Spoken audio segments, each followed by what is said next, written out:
All right. All right. So I hope you enjoyed it and learned a little bit into the life of you know being a teenage girl and with a disability. And so I have thank you, Elaine.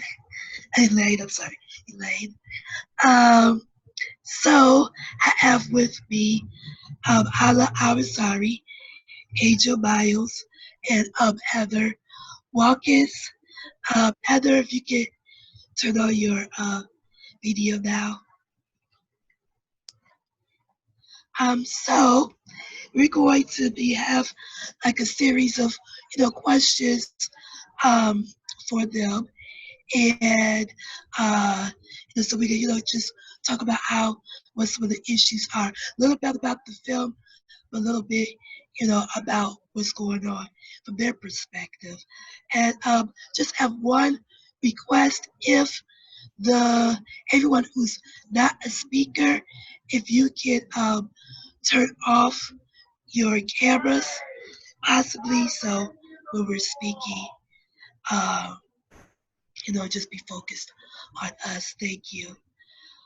So I'm going to let the ladies introduce themselves. So we have Hala Harazari, Angel Miles, and Heather Watkins. So we'll start with Hala. If you can introduce yourself. Hi everyone. Can everyone hear me? Yes. Okay, good afternoon everyone. My name is Hala Alazawi.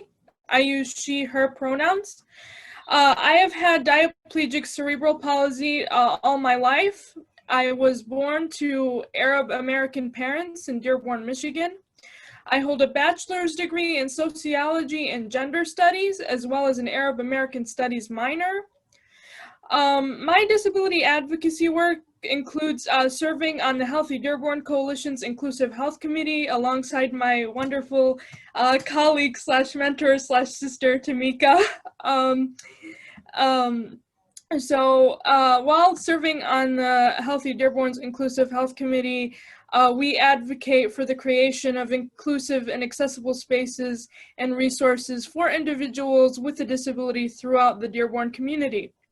In addition, I have also participated in the 2018 cohort with the MDRC, or the Michigan Disability Rights Coalition. During my time in the cohort, I maximized my understanding of what it means to use my voice to advocate for more inclusive spaces.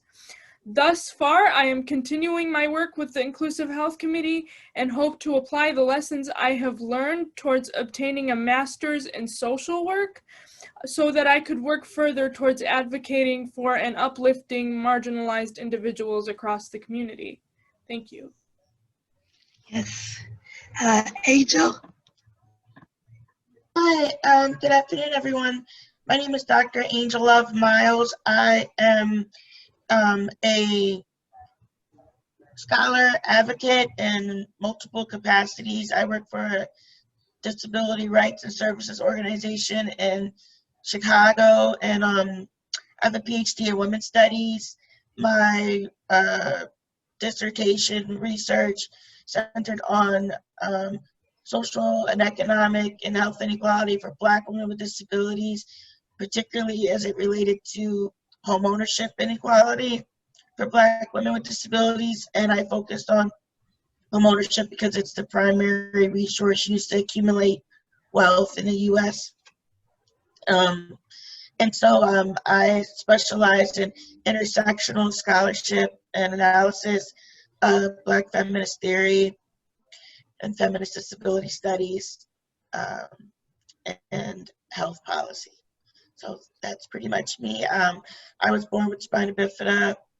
I'm from Philadelphia, Pennsylvania, and I attended schools for kids with physical disabilities most of my life until I went to college and was more quote unquote mainstream at Penn State and then University of Maryland, College Park. So that's all for now, and I'll tell you more later. Thank you.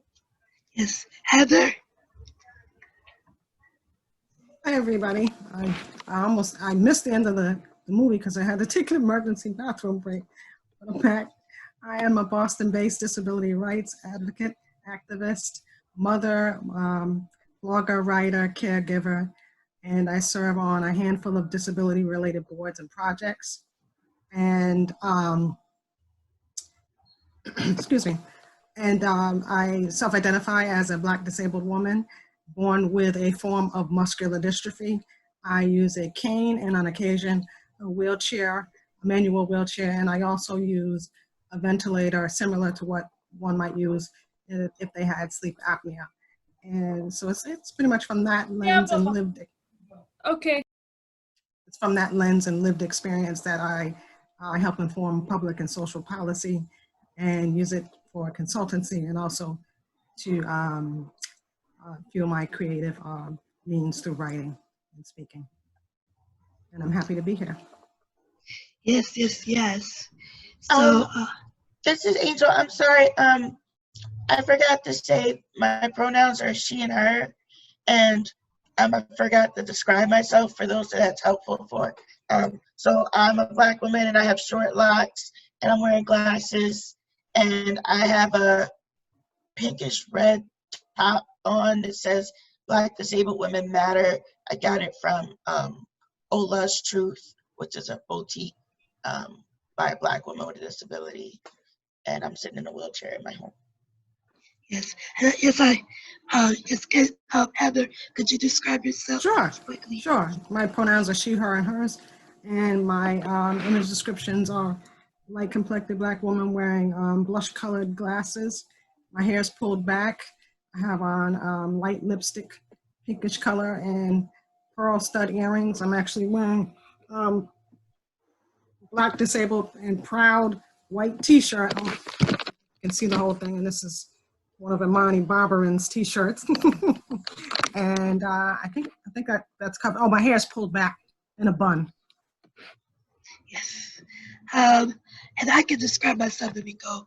Tahala, I am a brown-skinned woman with, Black hair, and I'm wearing, you see a little bit, but it's a blue jean jacket with rhinestones on the sleeves, silver rhinestones on the sleeves, and I am wearing the white big headphones.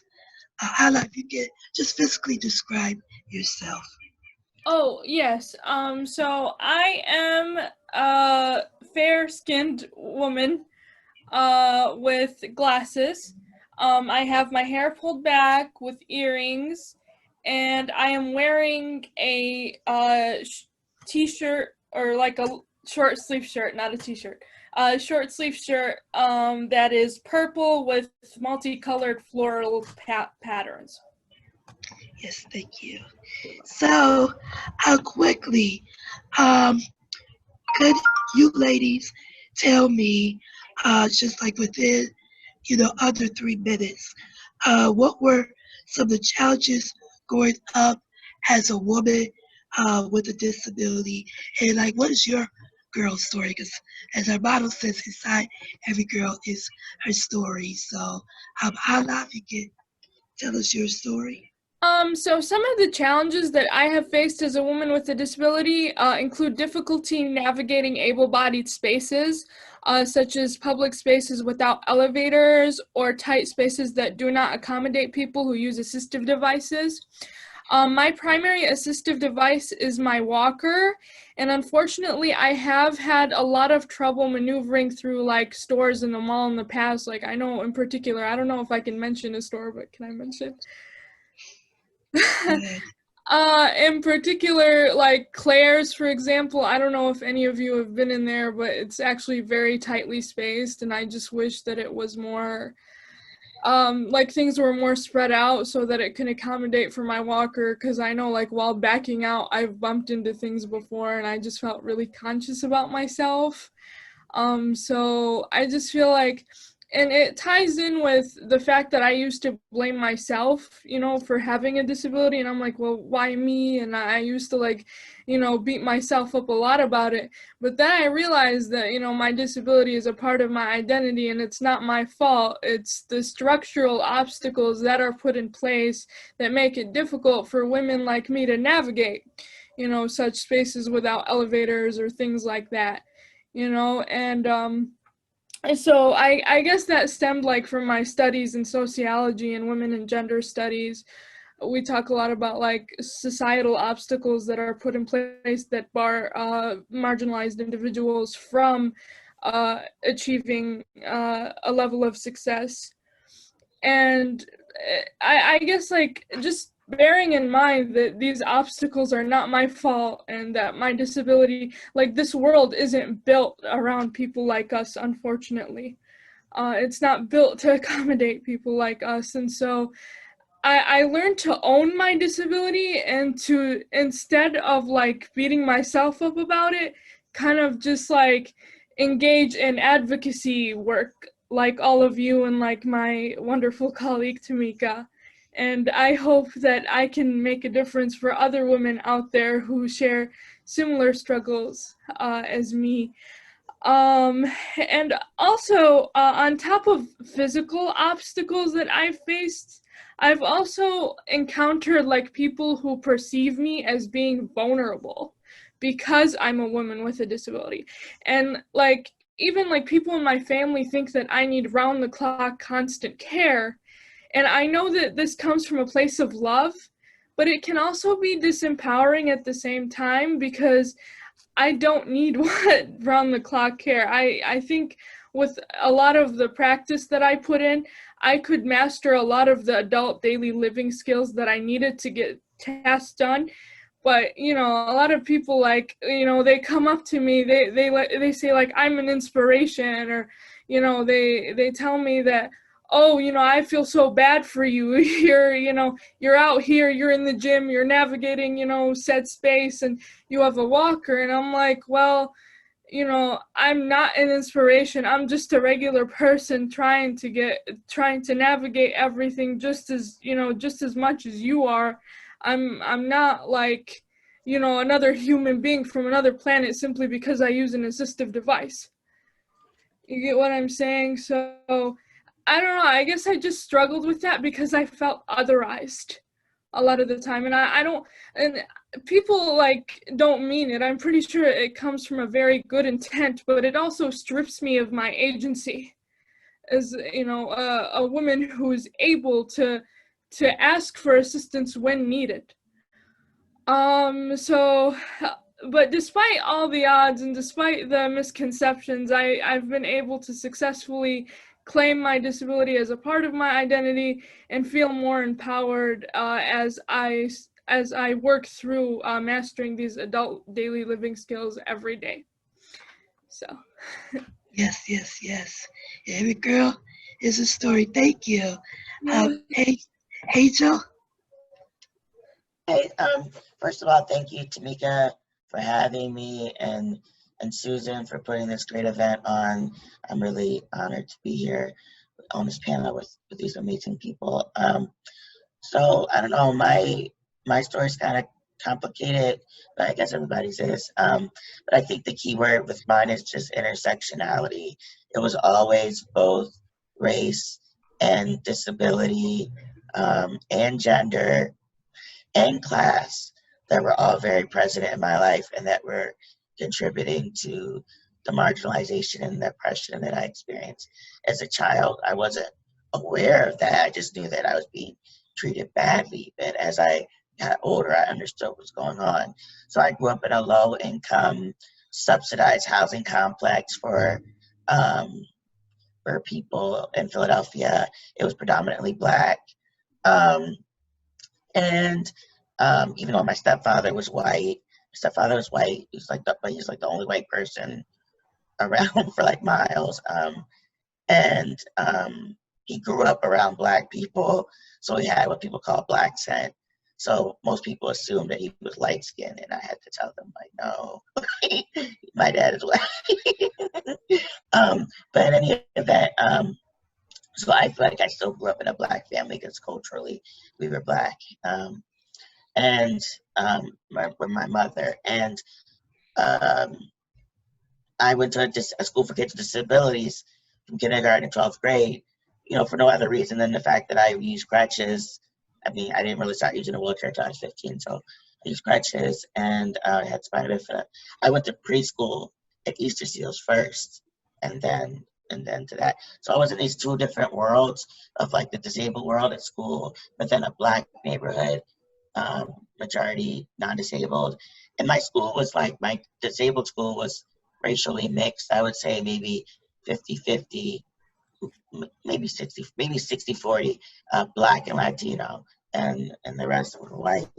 And my school was becoming, it wasn't always like that. My school was more white at first. I think it got browner over time because when schools were being mainstreamed and more kids are being integrated into regular schools, it was the white kids that were going into those schools first, and the Black and brown kids were still being left in special education.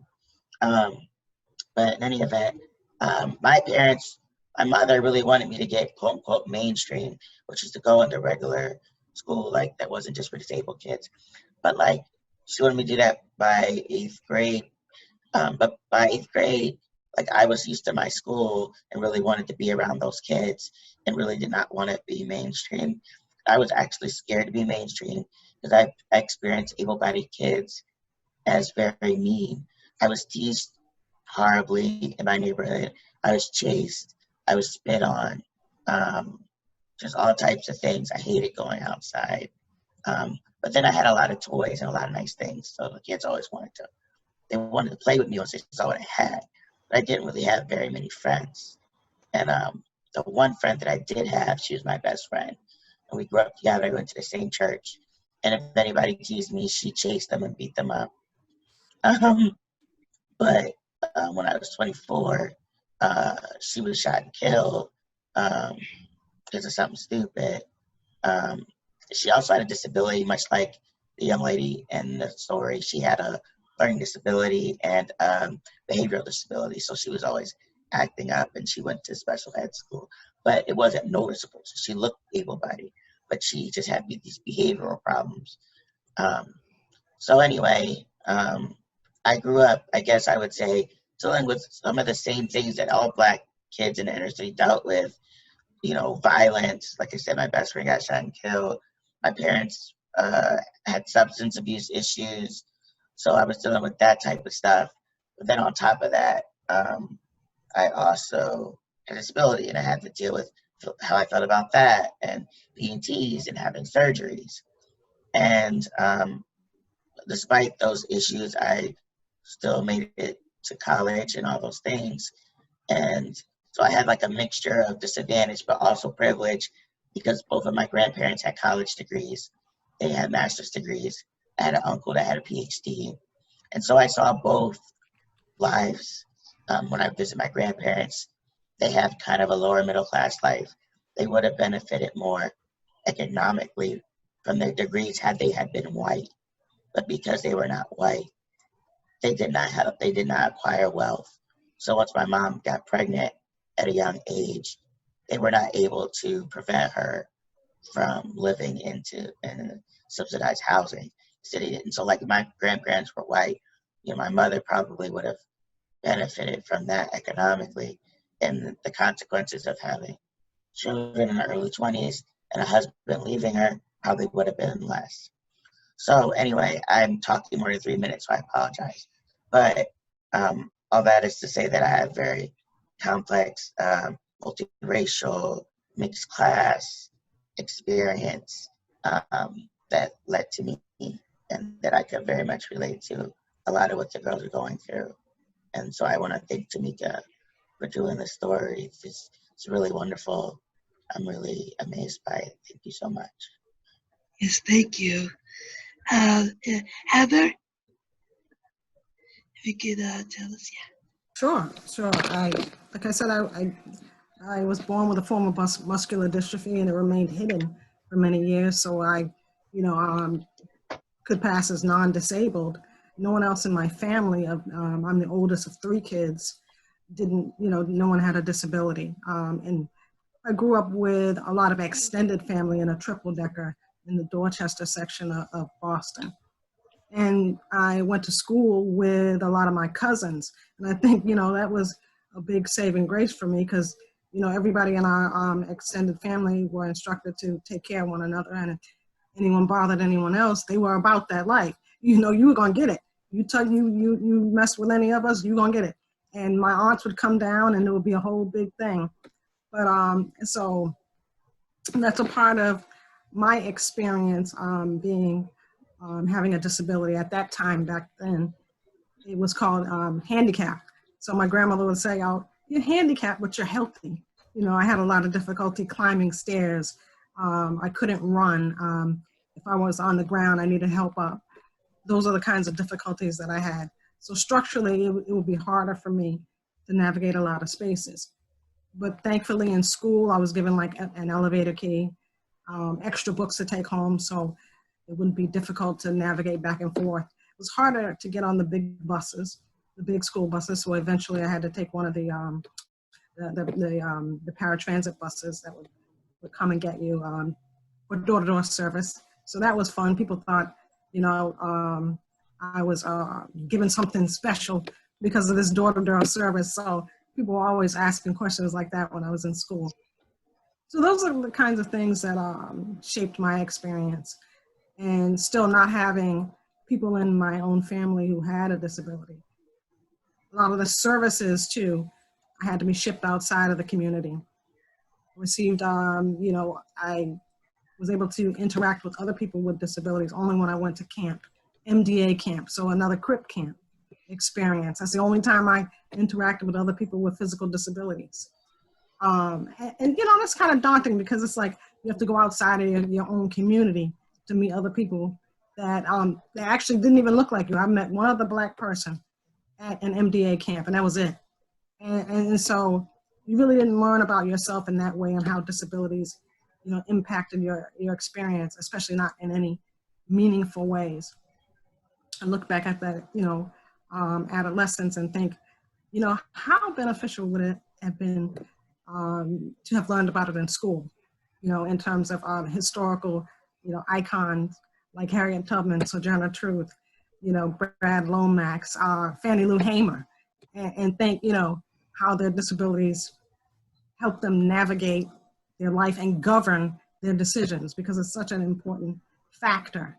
And so I grew up, kind of trying to just fit in with everyone else instead of really embracing myself in its entirety. That wasn't taught to me. It was more like, well, you get fed a lot of that overcoming stuff. So that's what I grew up a lot with, and really seeing people with disabilities only in charity spaces, not in,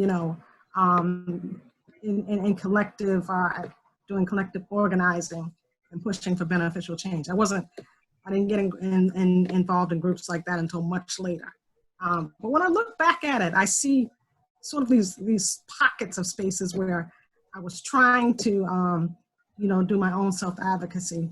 So it was there, but it just wasn't given that context that needed to kind of propel me forward and inform a lot of my decisions. So yeah, that's pretty much my experience, my girl story. Yes, yeah, that's true, So, the next question is just, for us just to, just for a few minutes have this discussion. And one of the topics that was discussed, in the film is, depression, anxiety, thoughts of suicide. And so we know that, well, there's, statistics that show that there's a huge increase of having these type of, mental illnesses with Black youth and Black girls, in particular, having these, tendencies or having these, struggles. So first, my question is to Hala and then to Angel and Heather.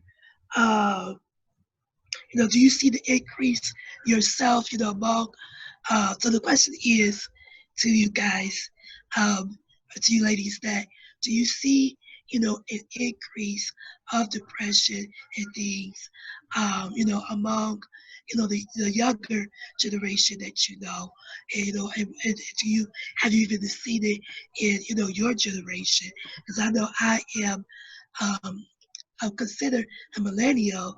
I thought it was more like a generation X, but if you're born, think like after 1984 or something, you're a millennial. I was born in 85. So, um, but my experience is a little bit different because I didn't really was around a lot of black kids, but growing up.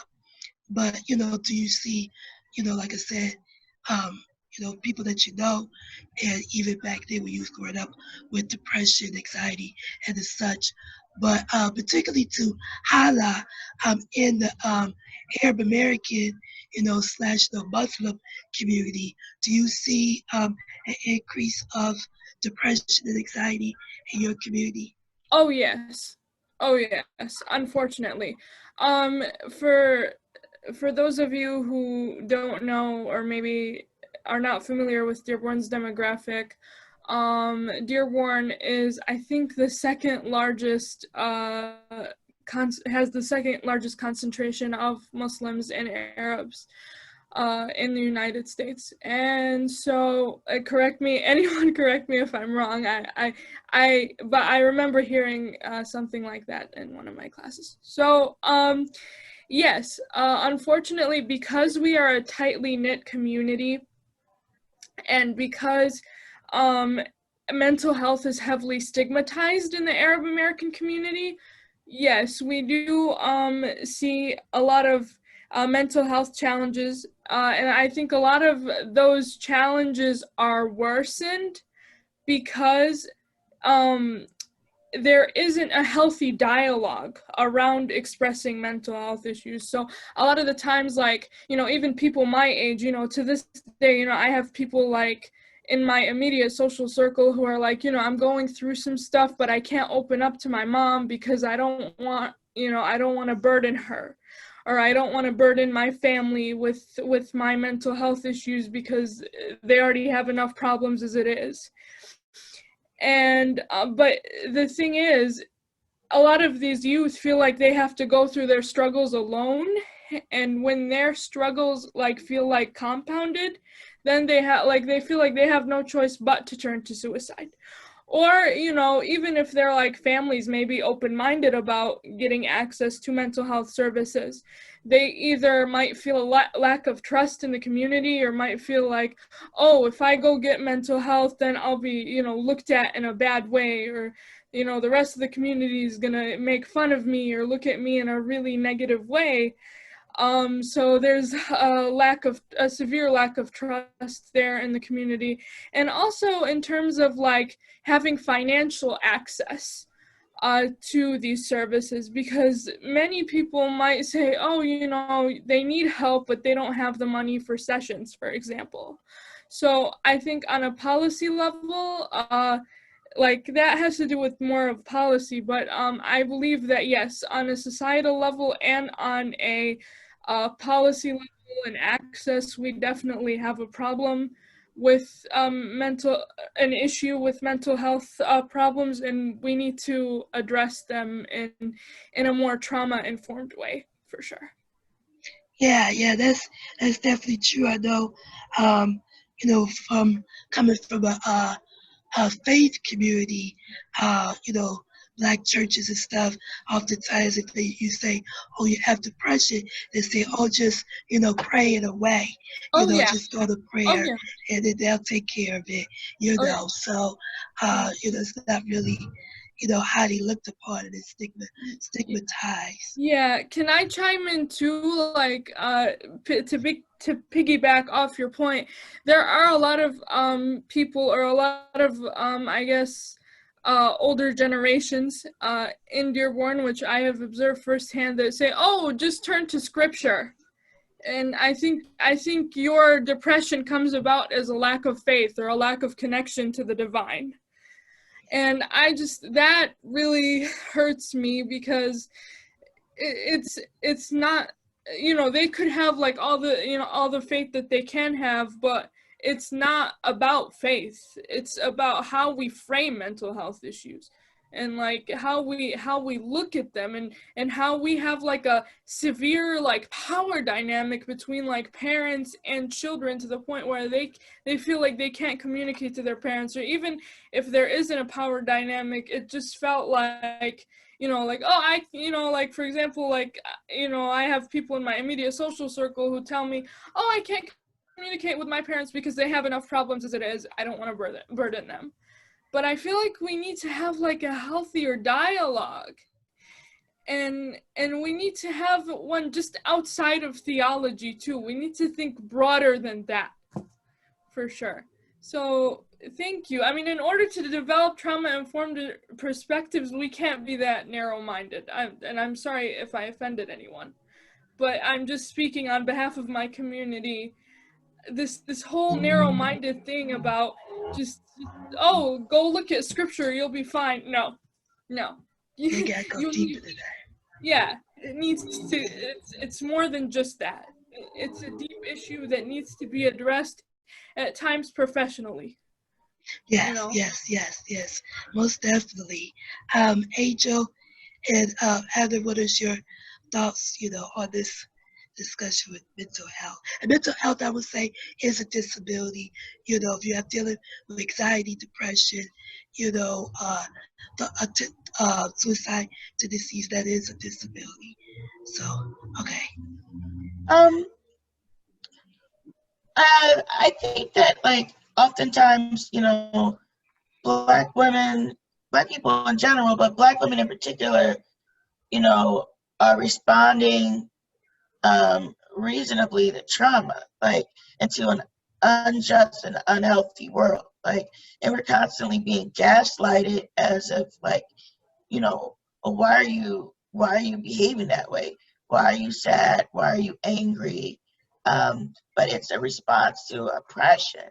So, like, society has abused Black women for generations, literally generations, since we can't come into this country or on this land, before it was even a country. And so, if someone's beating you or abusing you, it would be like ridiculous to respond with a smile and laughter, right? And so I think that one issue is that, Black women need to be affirmed and supported and understood that, like, that their feelings are understandable and real, and it's okay to feel that way. It's really what you do about it that matters, and then being provided the tools and resources to respond to those feelings in a healthy way. But also create environments that aren't toxic, that don't produce those feelings, because society does not value Black women. And so if society does not value Black women, and society does not value disabled people, right? Then why would you think then that we would in turn value ourselves? Like, it's very hard to. Like, I value myself as a Black woman with disability, but it takes work to do it. It's not something where, like, white able-bodied men come to the world and they're affirmed every day. Every image that they see tells them that they have a sense of entitlement, and they are entitled to happiness, and they are entitled to access the world in an equitable way, such that they don't even have to think about it. Whereas Black women with disabilities have to constantly think, do I belong? Am I valued? Is it okay? Because we don't see ourselves in the media. Like, when I was younger, I would think, like, how do I know I can graduate and get a job? I don't know any other Black women with disabilities. like me who have done that. You know, how do I know like I can do this? Even to this day, I feel that way about a lot of things. You know, just the imposter syndrome. You know, and so when we say like I'm Black and I'm proud, or Black disabled lives matter, of course it's not saying that other lives don't, but like the comparison goes, like if there's one house that's on fire, you know, and the other houses aren't, you're not going to run to the other houses. It's not that the other houses don't matter, it's that this house is on fire, so we need to address that house. Like, and right now Black lives are the ones that are at risk in every demographic, in terms of healthcare, in terms of employment, economics, like everything. We're at the bottom. And so we're the lives that need to be addressed and need to be saved and affirmed. The other issue, I'll just say this one other thing that I've experienced when I've had to deal with mental health issues, because I also struggle with a mental health disability, and a lot of people with visible physical disabilities do. And I notice that we don't talk about it. And I wonder why we are so focused on being proud of being physically disabled, but we don't talk about how many of us also have mental health disabilities that we struggle with too. And so I have diagnosed depression and anxiety, generalized anxiety disorder, you know, just from, you know, the trauma I went through growing up, having parents that were drug and alcohol abusers, and growing up poor, and just so many other things that I would have had whether I had a physical disability or not. But then having a physical disability on top of that can also exacerbate it, because you deal with trauma from surgeries and being teased and abused in society. So all those things. So so we have more need, but then we have less access to resources. So like one issue that I have is that I have trouble finding Black people who are therapists. Like there are very few Black therapists, particularly Black women therapists. And that is a problem. So I will wind up compromising and saying, okay, I'll deal with a white therapist if they say that they are working on their racism and they're knowledgeable about their privilege. But multiple times, like I just got rid of another therapist, just like multiple times they say this, but then they will do something that's so insensitive or so racist in the middle of your session. And so I really had a problem with that woman in the movie. I don't know if you all noticed, is when the one Black girl with spina bifida said, you know, she was talking about getting a job, and the white woman in a wheelchair said, well, you will get a job over me because people can't see your disability. But that's not considered intersectionality, right? And so, because she could very well get a job over the Black woman because she's white, and so she has white privilege. And so white disabled people really need to understand, they underestimate the power of white privilege that they still have, and the disadvantage of anti-Blackness that people experience, whether they're disabled or not, is really important. And the fact that that wasn't challenged in the movie kind of bothered me, because it really needs to be, because white people need to know that they experience white privilege, and that that's something that that means something. So anyway, I feel like I talked too much. Now that's it's a lot of good things to, you know, that we need to, you know, consider and everything. Yeah. And someone else said, and Black therapists can be ableist, and that's true. You know, non-disabled Black people need to understand that they perpetuate ableism all the time. And I've experienced so much ableism from other Black people in my community. It's really painful, very hurtful. And so it's a really complicated issue, that you can experience marginalization in one area and oppression in another. I mean, and get privilege and experience privilege in another area. And you need to really think about all those things. And that's why intersectionality is important. So while I am a Black disabled woman, I'm also cisgender, I also identify as heterosexual and American. And so all those things, I try to think about how I have those privileges too and what that means to people who aren't those things. Yeah, that's true, that's true.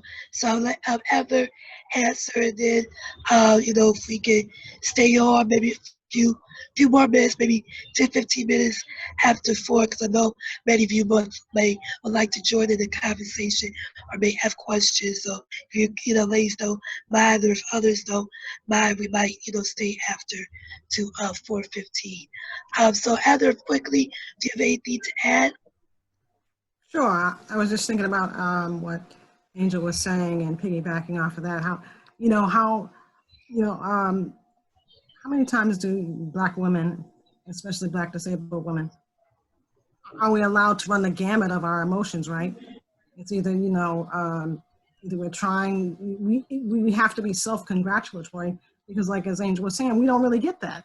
So we have to champion who we are because otherwise, across the media landscape, it's kind of absent, and we don't have these meaningful conversations depicting disabled folks and, through a comprehensive lens.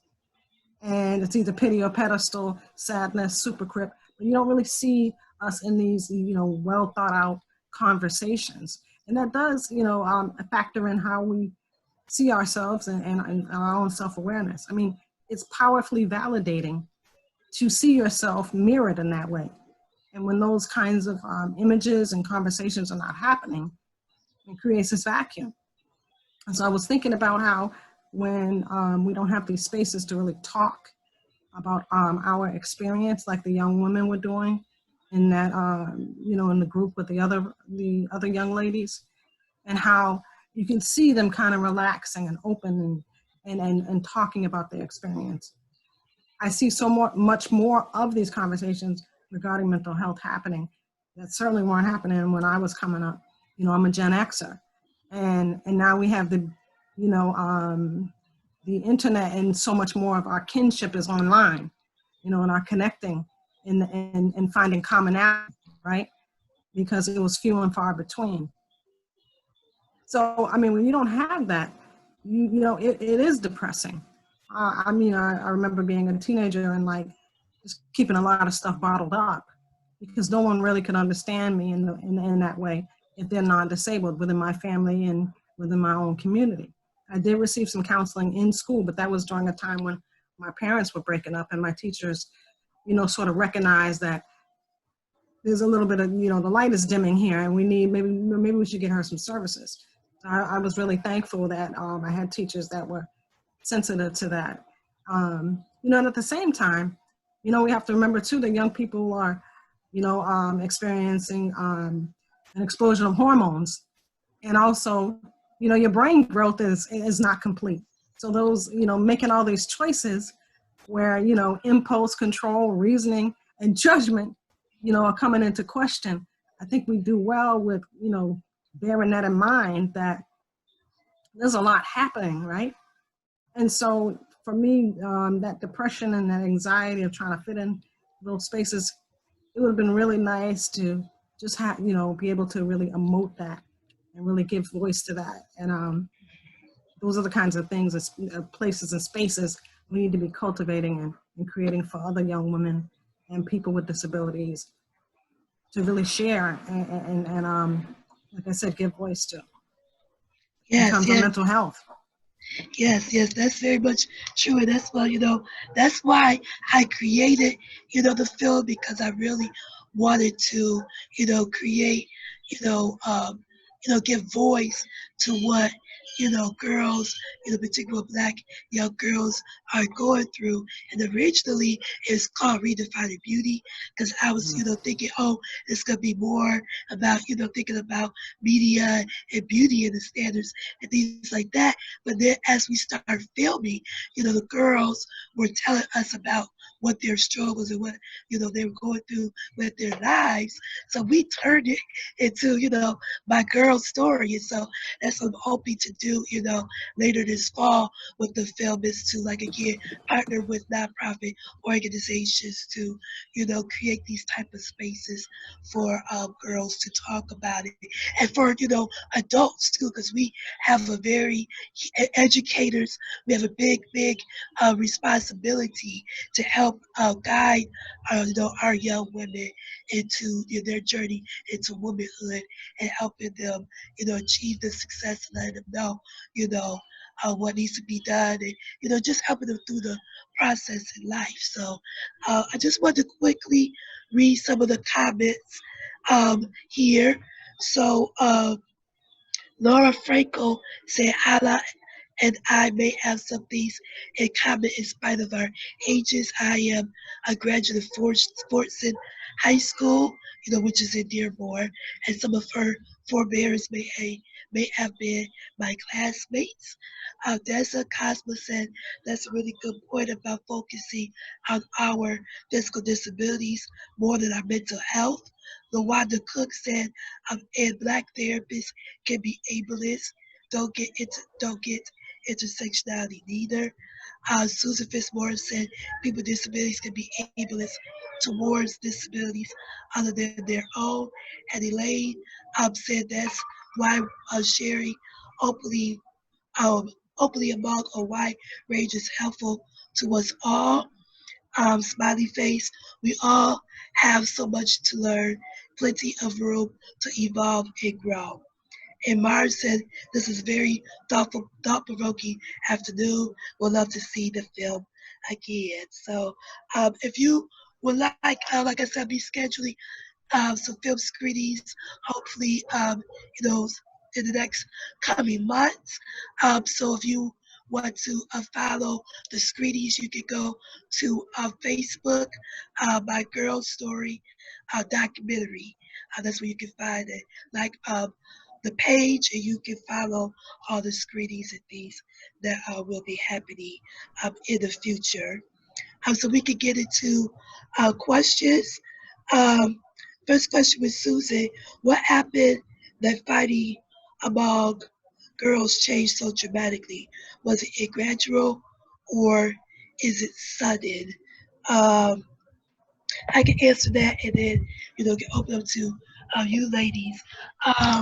So yeah, I think that, it seems like my take by creating this documentary, um, I think because of partially with social media had a lot to do with this, because put out on camera, proving, yourself, um, showing that bad or whatever, and getting props. I think that enhanced the um, girls, to encourage girls to do more and act out, badly. I know the reality shows are not good. Too, you see like Housewives of Atlanta and hip hop and things like that. What's it? I forgot the show.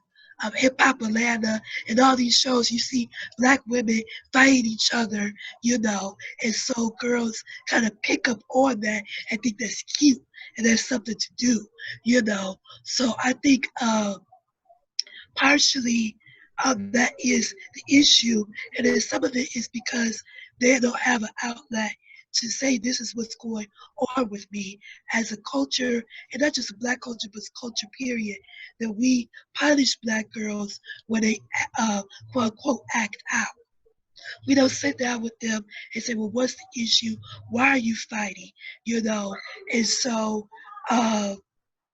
because of that, they have all these emotions inside. And so that when you put that on top of media, reality shows, and then you can get captured and become famous, on World Star Hip Hop, YouTube, Facebook, Instagram, Twitter, Snapchat. You know what I'm saying? You can become famous for fighting, that's a very bad combination, and everything. So do you guys, ladies, have anything to add to that? Yeah, I would just talk about what's called misogynoir, which is like Black misogyny. So, which is bias towards Black women, particularly. It comes out of slavery. It comes out of just Jim Crow and just the justification for oppressing Black women. You create an image that says that they're unruly, they're hypersexual, they're violent, and so therefore, like, they need to be controlled, they need to be abused. And so some people would say, well, why are they participating in these TV shows, blah blah blah blah blah. But there's just a minority of people that have agreed to those shows. But you got to remember that Black people don't own media. We don't own Viacom. We don't own CBS. We don't own any of these things. So someone else is in control of creating these images and putting them out there. So you have to think about whose interest is it to depict women as always being in competition with each other. And that's not just Black women, that's women in general. They're women in general, housewives, blah, blah, blah, are being depicted as being in competition with each other in order to gain approval from men.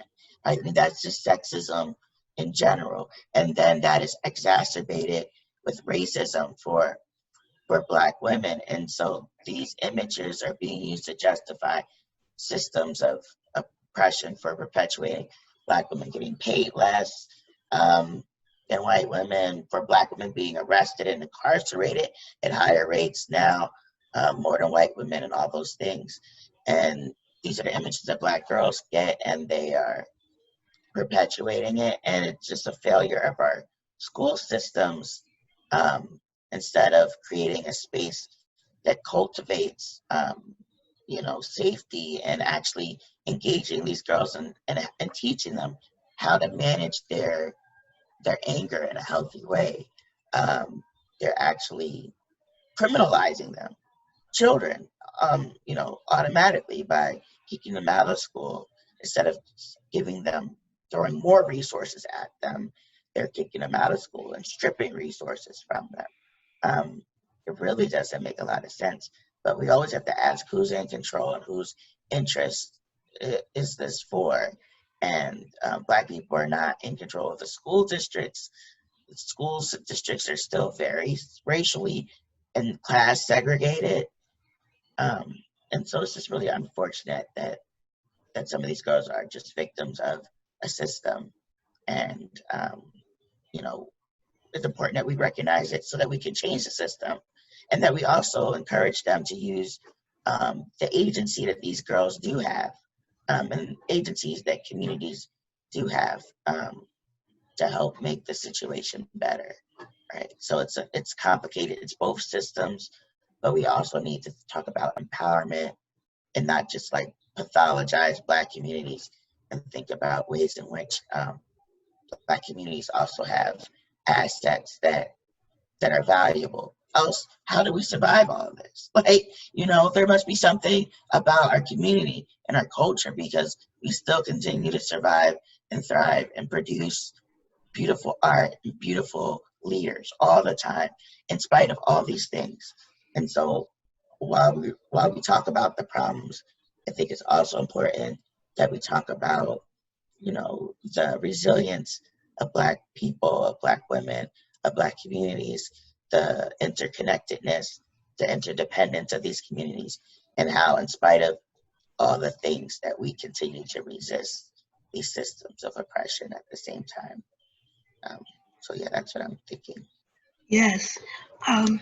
Elaine said, hurt people, pain festers and erupts, and hate can never heal. That takes love and hope. So that's very, very, very true. Quickly, I know with Allah, how is it for you as an Arab American Muslim woman with a disability? What are some of the, things that you see, going to in high school and college? Do you see some of the same issues? Well, I think, actually, a lot of the racism that I experienced was in elementary school. When right around when 9/11 occurred, like, I'd get a lot of like comments from teachers not to speak Arabic, or not to count in a certain way, or not to, just like little things like that, like basically not to do anything that identifies me as Arab. But when I got older, it became less and less about racism, and I think it's because my skin is a little, like, it's a lot lighter, and I don't actually like have a marker that identifies me as Middle Eastern until I say so. You get what I'm saying? So I'm not veiled. So it's like I'm like my ethnicity and my religion is not really, it became less and less visible, but instead the concentration has been on my gender and my disability. So there's an intersection between my gender and my disability, because people, especially now that, like, my mom was my primary caregiver, and she passed away in 2017. I was 21 years old, or 22. I was 22 years old. And so a lot of people from within my own community, like, viewed me as someone who's vulnerable, who's pitiful, who needs constant care and constant help. And it just made me feel like, oh, like my disability is what marks my identity now. Like, even like a member of my family told me, like, why are you bothering getting a degree? Isn't it hard for you? Isn't it a struggle? Like, I get little comments like that, little microaggressions about, and I think if I were like a man or anything like that, like if I were an Arab man with a disability, people wouldn't see me as vulnerable, but because I'm a woman with a disability, it's compounded. Their negative perception of me is compounded. And the way and because they see my walker first, because like my race and religion are invisible to them, but my disability and my gender are more hyper visible, they tend to target those things. So Yes. yeah, like if I was a man, like, people wouldn't be saying, "Oh, shouldn't you be married by now? Shouldn't you like have like, a more," because my dad's a little older, right? Than most parents. My parents got married in their mid-30s, and so, my dad is a little older than a lot of my friends' parents. So a lot of them say, "Oh, if something were to happen to your father, wouldn't you need someone to like support you and help you?" And I just look at them like, you don't know. You don't know what I can do and what I can't do. So please stop with the assumption. It's just these assumptions and these perceptions and these little microaggressions, like, it culminates into this like targeting of me, whether it's intentional or not. Yes, yes. Yeah, that's very, very true. And we talk about it all the time, don't we, Hannah? Yes, And everything. So yeah, I know how it can be very challenging. I same as you ladies, I go through a lot of microaggression, being black and being woman and disability and such. So that's very much true. So we have 3 minutes left, and then after this, quickly, if those who would like to hear the audio description of it, I can do that for you, because due to which I was explaining earlier that I've ran out of money to be able to do closed caption and audio description. So if you would like that, please indicate that in the chat, or just wait behind as everyone gets off. So quickly, 1 minute, Hala, Angel, and Heather, what do you ladies believe if you could change anything policy-wise, what would that one policy would be to improve the lives of girls with disabilities? Um, Anna. Okay, well, I think that one policy that needs to change, well, there are invariably many policies that need to change, but one policy that I believe like needs attention is providing equitable resources to girls in schools. So a lot of professors and educators and teachers may assume that providing them with the accommodations they need puts them at an unfair advantage over their able-bodied counterparts. But that's not true, because having those resources actually puts them up to par with their able-bodied counterparts, so they have a much higher success, like they have a much higher success rate than they would without the accommodations. So in other words, their success rate would be, you know, equivalent to that of their able-bodied peers. So like, because a lot of like educators and professors may think, oh, you know, you can't record the lecture because, you know, that puts you at an unfair advantage for the rest of the class, or and things of that nature. So it makes it harder for the student to succeed. And so, because there's a difference between equality and equity. Equality is having the right to be in that classroom alongside, you know, people of different races and genders and backgrounds. But equity means everyone having the resources they need to be successful. So there needs to be like a better understanding of the difference between equality and equity. In terms of equality, yeah, people can access the classroom and they can access the same learning experience. But in terms of equity, people like with disabilities need more resources in order to catch up to their able-bodied counterparts. It's not a higher advantage over their able-bodied counterparts, it's an equal advantage for them to be able to be more successful. Thank you. Yes, yes, You're yes. So equity for girls in school settings.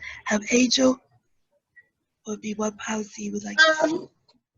I just think that you know, I would like to see more like disability policy that is intersectional from the gate, that like literally considers from the beginning that the implications of this policy like will have different outcomes for people with disabilities depending on their race, depending on their gender, depending on their class. Like, because there's this just general assumption disability policy that like, you know, we're like American Disability Act, like we're all gonna be treated the same. And we're not. I mean, there's so Section 21 of the Voc Rehabilitation Act, you know, acknowledges that there's gender and racial disparities, but it's not in the disability community, but it's not enough, and not enough funding goes to it, and most people don't even know about that that's in the Rehab Act. So, you know, I think that that's one of many things that I would change, is really just having policy be intersectional from the beginning. Yes, that's great. That's great. Heather? Yes, one thing I would definitely want to see is more in schools, creating more of those safe spaces where young women with disabilities and can really talk about the gamut of their experience and their emotions. Because it's clear to me from seeing the movie with the two young women that when they started talking about their experience, there was a lot of, less pressure you can see in that sigh of relief, just because somebody was listening to them. I mean, not enough adults are listening, it's like every part of your experience becomes dismissed away. Oh, that's not happening to you. As someone would, I think Angel was saying, is being gaslit, And so if we have more of that happening, where adults are actually listening to young people share about their entire experience, then all of that pressure might not be so bottled up, and it might not result in these ways where, there's more scratching and pulling instead of, uplifting sisters.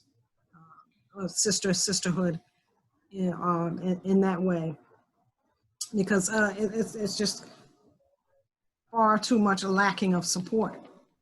And when you don't feel Yeah. supported, what are you doing? You're looking for it elsewhere, you know. And another part of it that was relatable to me was the young woman who, you know, had the boyfriend, you know, and needing that extra, support. And then when he was gone, she was kind of scrambling. All of that is relatable to me. I had a boyfriend early at 14, stayed with him for the next 11 years. So you don't know if you're running from or running towards, right? You're trying to get away from something, or are you embracing that person because, you know, you need that extra bit of support that you're not getting elsewhere. We can see that between those two people, one of the girls had a little bit more support than the other one. And it made so much sense. All the way around, she was being knocked. If she wasn't trying to, you know, harm herself, and somebody said to you, "Why are you doing that?" You know, I mean, it's just, it broke my heart to see her, you know, scrambling in that way and not be supported. So it just was really clear. So that would be the one thing out of many that I think, you know, creating these spaces where they are supported in a more comprehensive way. Yeah, and that's one thing I would say doing the documentary. That's one lesson that I learned that I did not know before. You know, that we need to listen to our young people. You know, we need to listen to, you know, Black girls, you know, girls.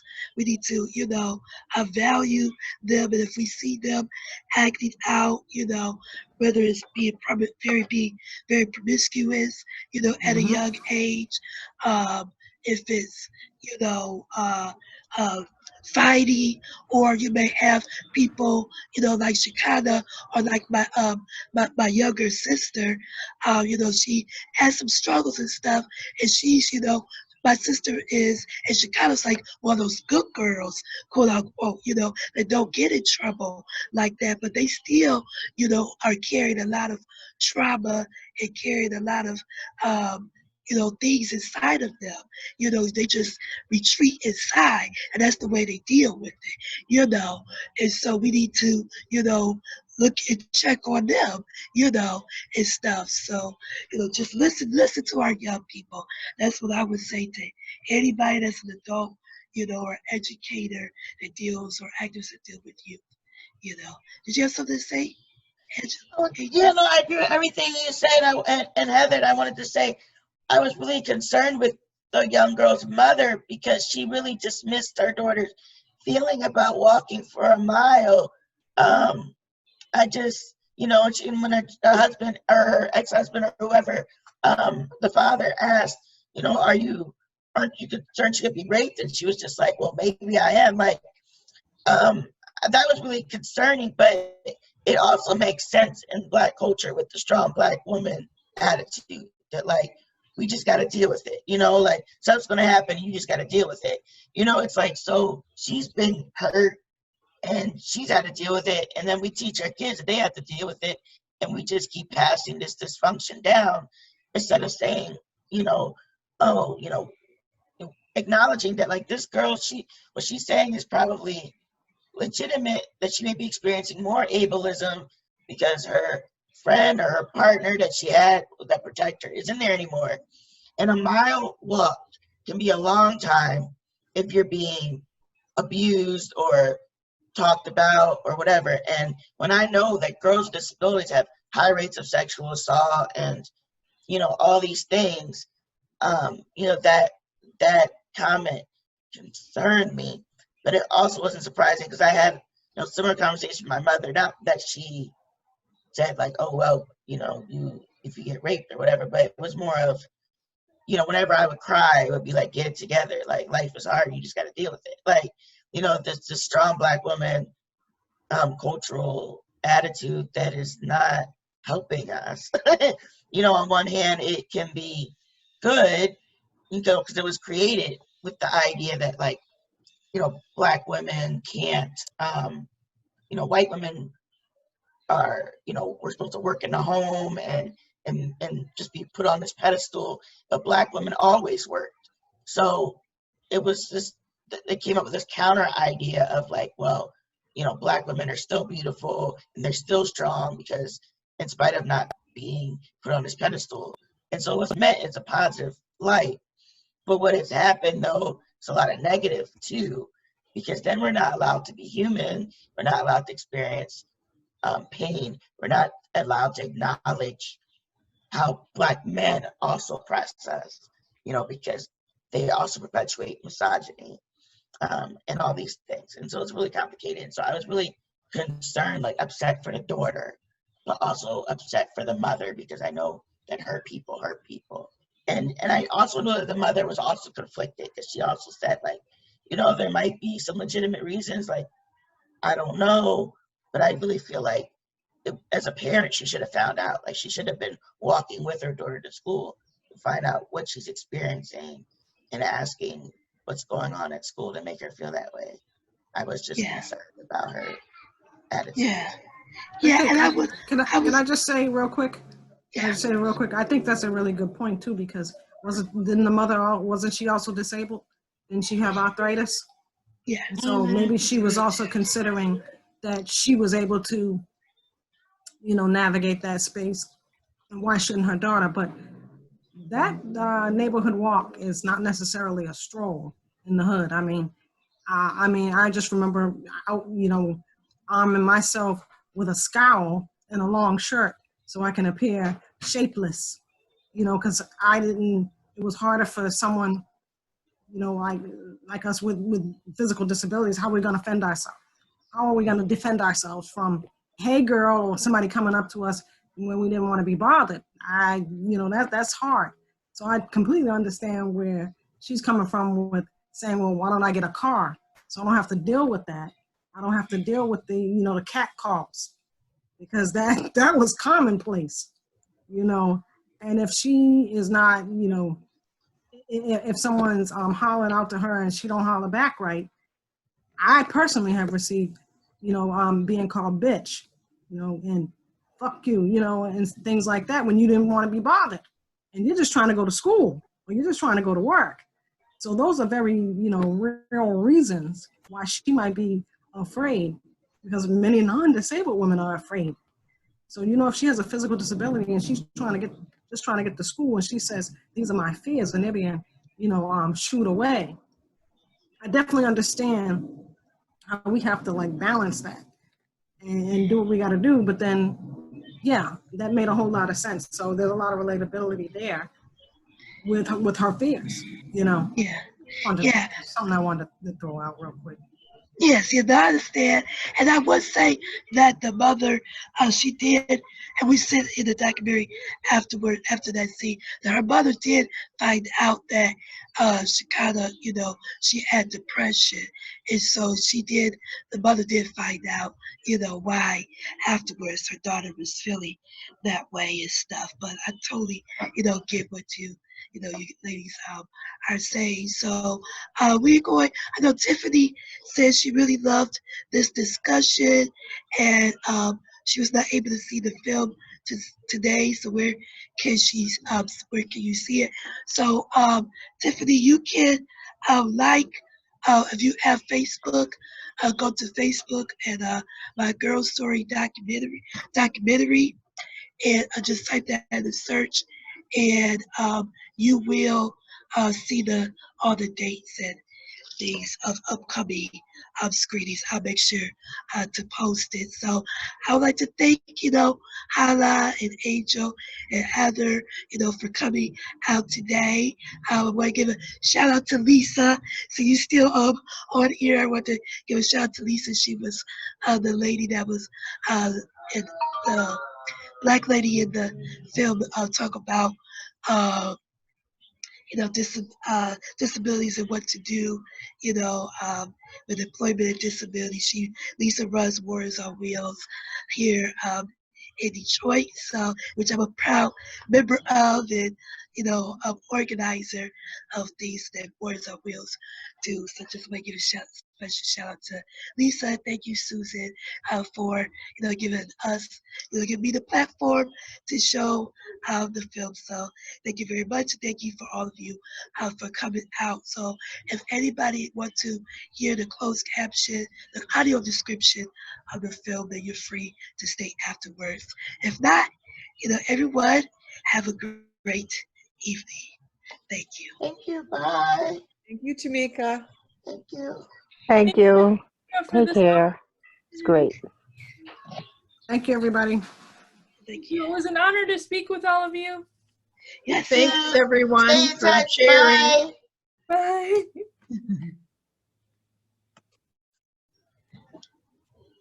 Yes. Bye-bye, Elaine. Hi, Tamika. You did a wonderful job. Oh, thank you. I am deeply moved by the bravery and the willingness to share such profoundly personal things. Oh, yeah. That's not easy. No. And so I was very moved by that. Oh, yes. Yeah, it was very definitely courageous and everything, for them to share the story. I definitely agree with that. And still, in touch with the girls, especially Shakana and stuff. So, still, talk with her and stuff. So, it's a challenge and it's a journey, It's a journey, but, I'm glad that, the young ladies I encourage them to, share their story and to help other girls. That's what they said. That's the reason why they did it. So